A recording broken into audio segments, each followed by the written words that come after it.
Tento program na vaše obrazovky prináša Televízia Trenčín, sponzor sviatočných jachtárov.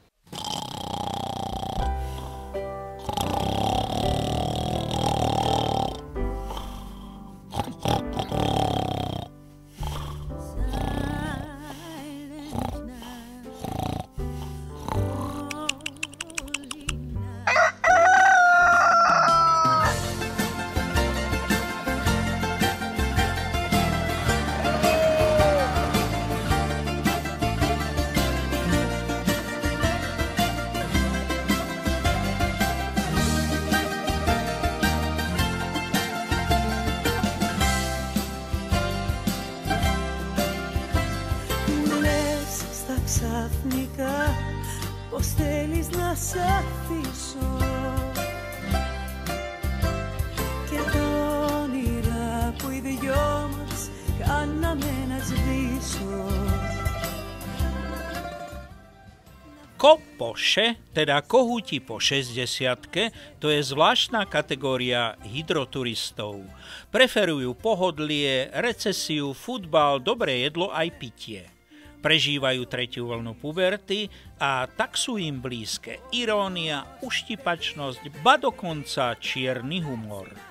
Všetci až na Myšiaka juniora sú spolužiaci a tak medze tolerancie majú značne posunuté.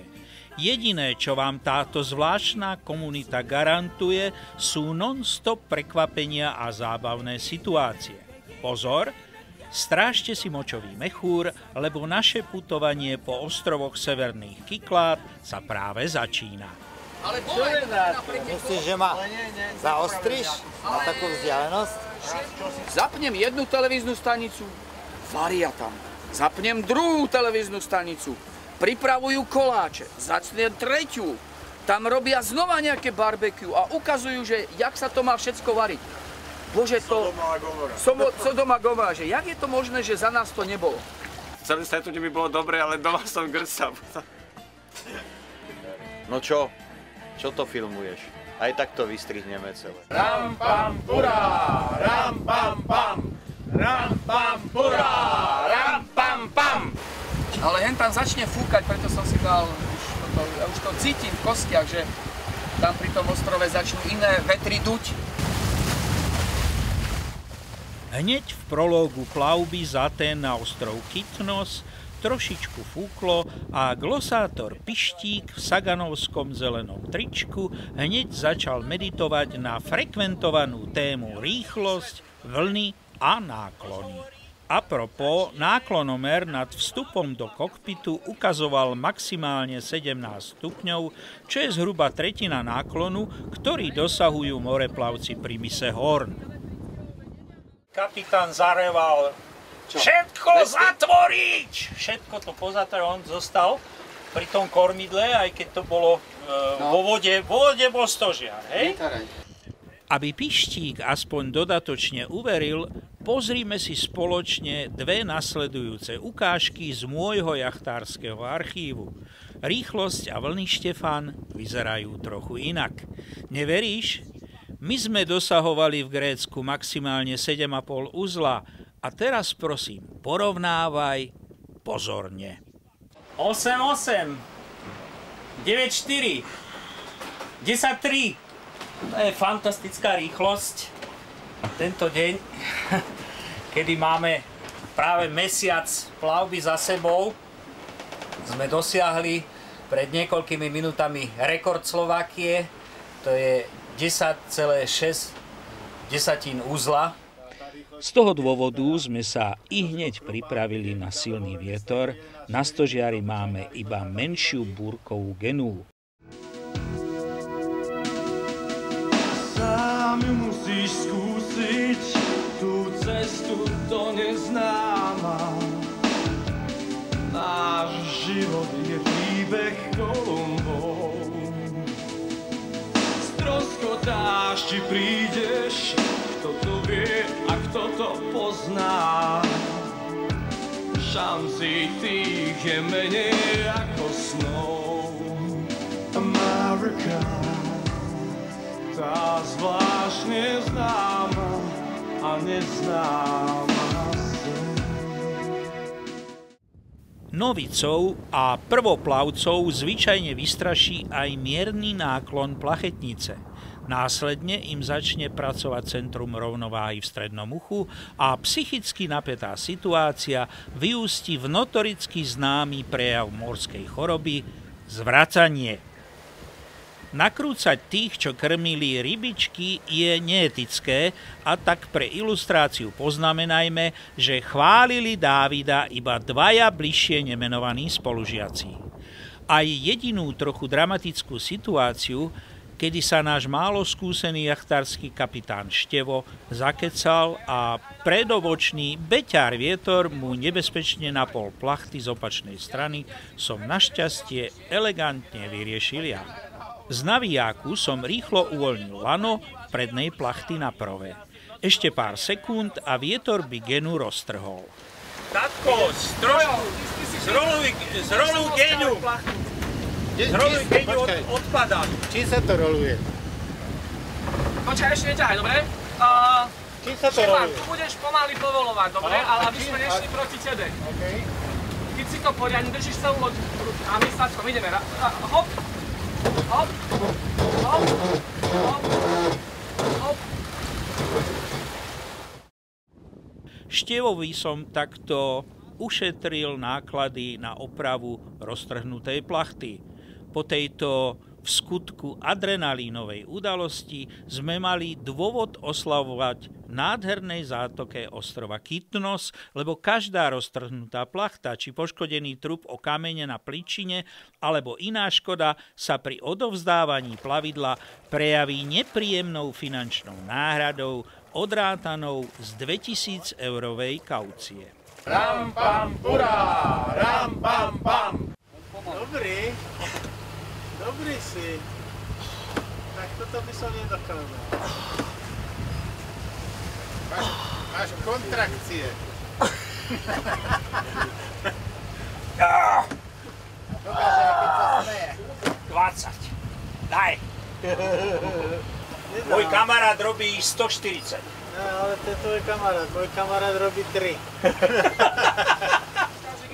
Snaha bola a to je dôležité.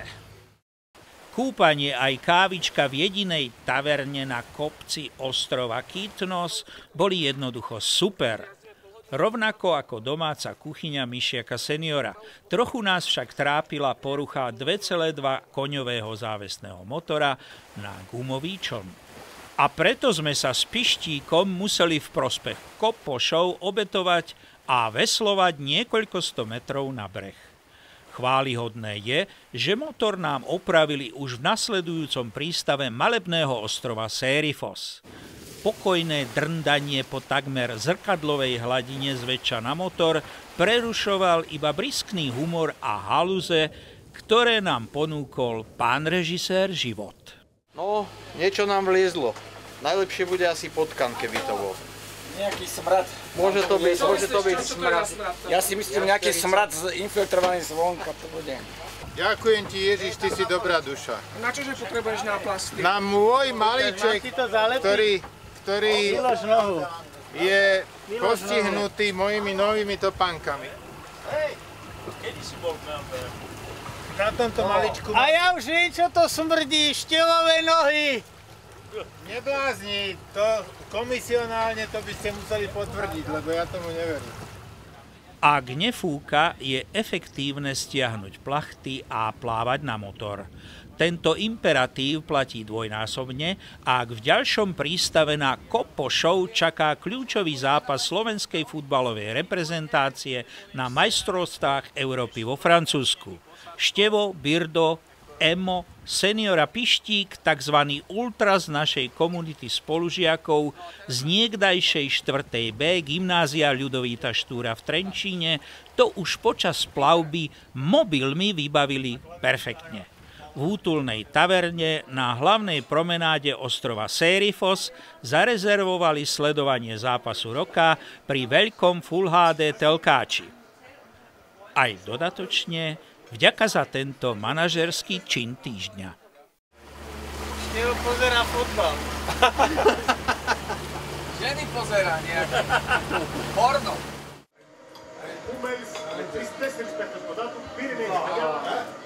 Kozákovým chlapcom sa zjavne nedarilo, ale všetko zlé je na niečo dobré. Práve pri tejto príležitosti sa nám prihovoril nemecký manželský pár Hannelore a Franz Horderovci. Hoci sme od Nemcov dostali nakladačku a prehrali 0-3, prijali sme na nasledujúci deň pozvanie na plachetnicu Olle Pinelle. Ako ste sa dostali k takémuto výnimočnému, pre Slovákov veľmi výnimočnému životnému štýlu? Herr Harder, das ist eure schwimmende Haus, ja? Wie sind Sie zu diesem besonderen Leben gekommen? Ja, ich habe immer einen Bezug zur Seefahrt gehabt. Ich bin zur See gefahren und in der Jugend und später habe ich studiert, aber immer bei der Seefahrt geblieben und so ist diese Idee gereift, einmal nach der Arbeitswelt eine Reise zu machen. Aha.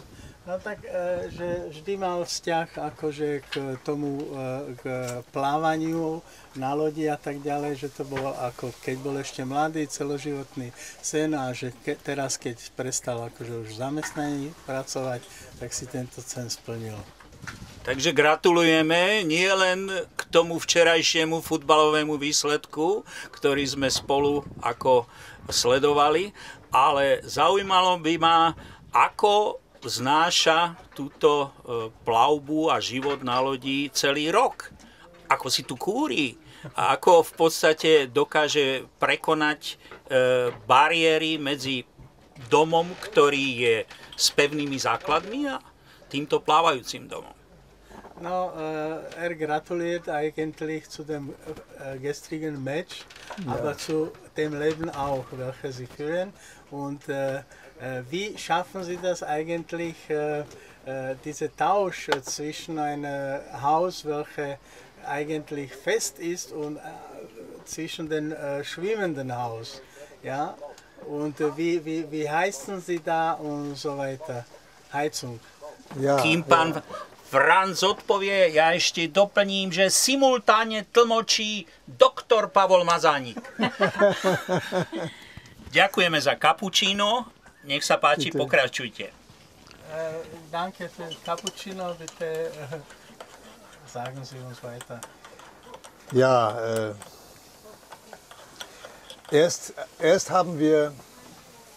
anfangs haben wir unser Haus vermietet.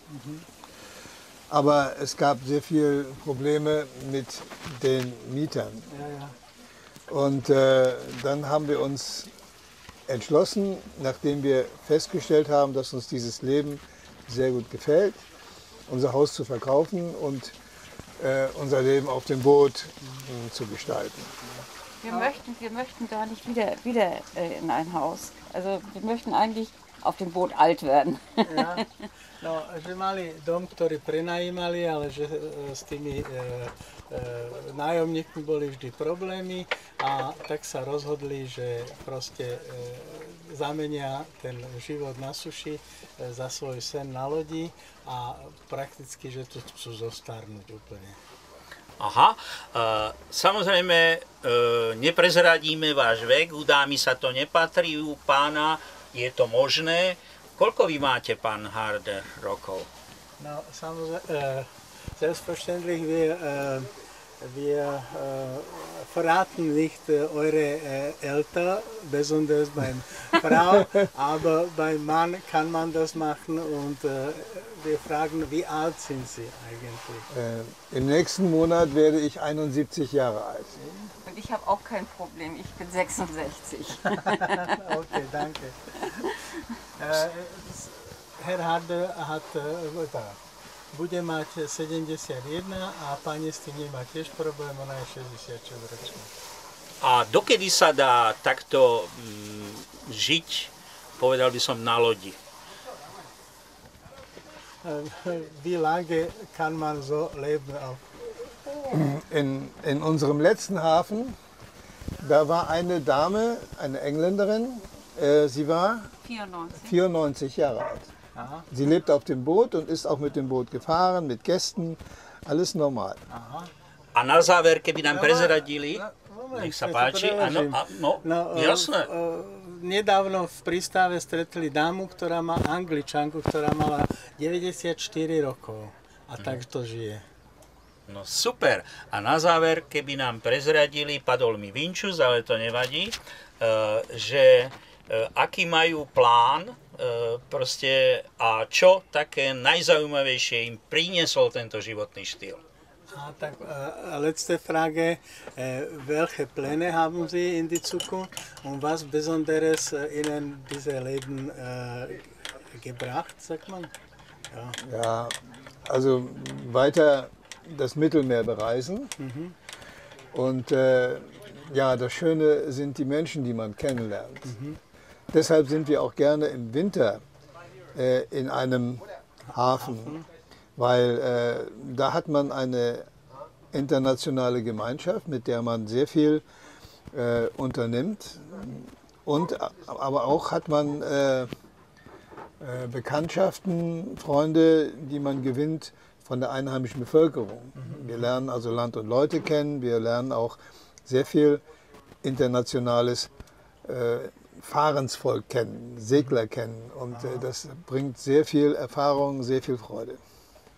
Tak do budúcnosti majú plán Stredné more spraviť. Stredozemné teda. A že je veľmi zaujímavé, keď prezimujú v nejakom prístave, že tam je veľa ľudí s podobným štýlom života, z rôznych krajín, že človek tam uzavrie veľa priateľstiev aj s tými domácimi, aj s tými proste ľuďmi, ktorí podobným životom žijú a veľa spolu podnikajú akože spoločných všelijakých akcií. Naša roztopašná plavba kohútov po 60-ke, teda Kopošov, v nasledujúce dni pokračovala na ostrovi Síros a Mykenos. Fúkalo minimálne a tak prišla na rad ďalšia atraktívna disciplína. Topenie spolužiaka na lane. Jaže vás zastavím! Zvýšime rýchlosť, daj sa na chrbát! Zvýšime rýchlosť z minima na maximum. Haló, pridávame rýchlosť! Si sa napil vody? No nie, ty si ho napil vody. Pod hladinou však videl to, čo naozaj stálo za to. Posúďte sami.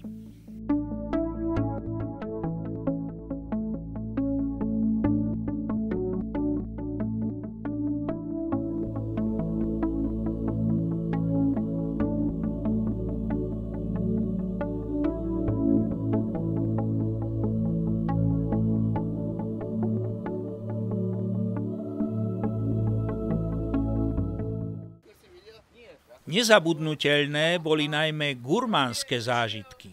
Kopoše sa priam predbiehali v príprave delikates. Nemali problém ani s prácnymi jedlami, ako boli hovädzie stejky myšiak či zemiakové placky tetrov.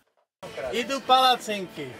Chlapci, rozdielte si, idem robiť ďalšiu várku. Babi, toto nám doma nespravíte. Pani Kandráčová, on to vie v kuchyni. Ale doma sa robí, že to nevie. Veľký rozruch vyvolala aj návšteva delfínov. Kopoše sa nedali zahambiť ani v konzumácii piva, ako aj nealkonápojov. Veď pitný režim v 37 stupňoch Celzia v tieni je naozaj dôležitý. To bude čapované. To bude čapované. Ty si čapič. Dobre, začnite. Čapované. Štielko čapička. Ďakujem. Čapované. Mám najviac, ale máme najväčšie zásluhy, tak to v poriadku. Takže na zdravie. Boli sme štedrí a ako sa na správnych jachtárov patrí, uliali sme aj Poseidónovi. Ešte, čo to je? No Peťo, ty niečo povedz. Akože... Što by sme mňali stopy vody pod kilem zavše i do portu přišli všetké na tvoju slavu, dobré meno a dobrý rejs. A treba povedať, že Boh mora bol k nám zhovievavý až láskavý. Aj preto sme sa vo finále našej týždňovej kondičnej plavbičky boli poďakovať Poseidónovi priamo v jeho úžasnom chráme. Za to, že po preplávaní 234 námorných míľ sme po kotvení v prístavoch 4 gréckych ostrovov odovzdali loď na podiv v úplnom poriadku. Za to, že v Marine Alimos nám vrátili 2000 eurovú kauciu, čo iba potvrdzuje, že kopoše opäť prišli, videli a zvíťazili.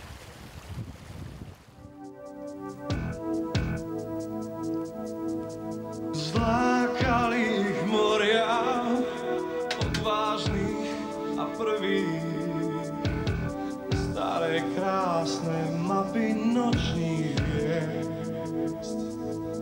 Aj keď dávno nie sú, ostáva tu niečo, dobrodružstva dávnych veľkých ciest. Amerika, tá zvláštne známa a neznáma zem. Túto exkluzívnu reportáž z maličkého lietadla, ktoré má priliehavý názov Vzdušný tiger, sme mohli natočiť vďaka perfektným manažerským kontaktom a schopnostiam tunajších krajanov. Letíme nad New Yorkom asi vo výške 250 metrov. Neviem, či nám bude doma rozumieť, nevieme, aká bude kvalita tohto záznamu. V každom prípade sme prvý reportérsky tandem, mám na mysli kameramana Petra Tóta a mňa, ktorý v tak maličkom lietadle, kde sme od seba asi pol metra s pánom Hermanom, nakrúca zábery v New Yorku. O chvíľu budeme letieť nad ostrovom Slobody, nad sochou Slobody a tieto krásne zábery, túto nádhernú panorámu New Yorku a Hudson River vám už priblíži Peter, pretože nechceme si nechať ujsť v tejto atmosfére viditeľnosť. A toto sú už zábery z našich spomienok na budúcnosť. Erich von Däniken by mal určite radosť z toho, že náš reportér Peter už v minulom tisícročí v značnom predstihu urobil obhliadku terénu a pripravil pôdu pre nový projekt. Bude sa volať Kopoše pod sochou Slobody.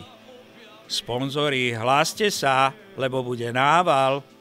America.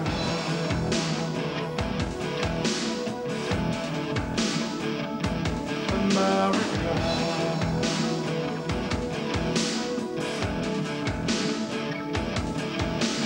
Zlákali ich moria, odvážnych a prvých, staré krásne mapy nočných hviezd. Aj keď dávno nie sú, ostáva tu niečo, dobrodružstva dávnych veľkých ciest. Amerika, tá zvláštne známa a neznáma zem. America, v každom z nás Columbus skrýva sa je.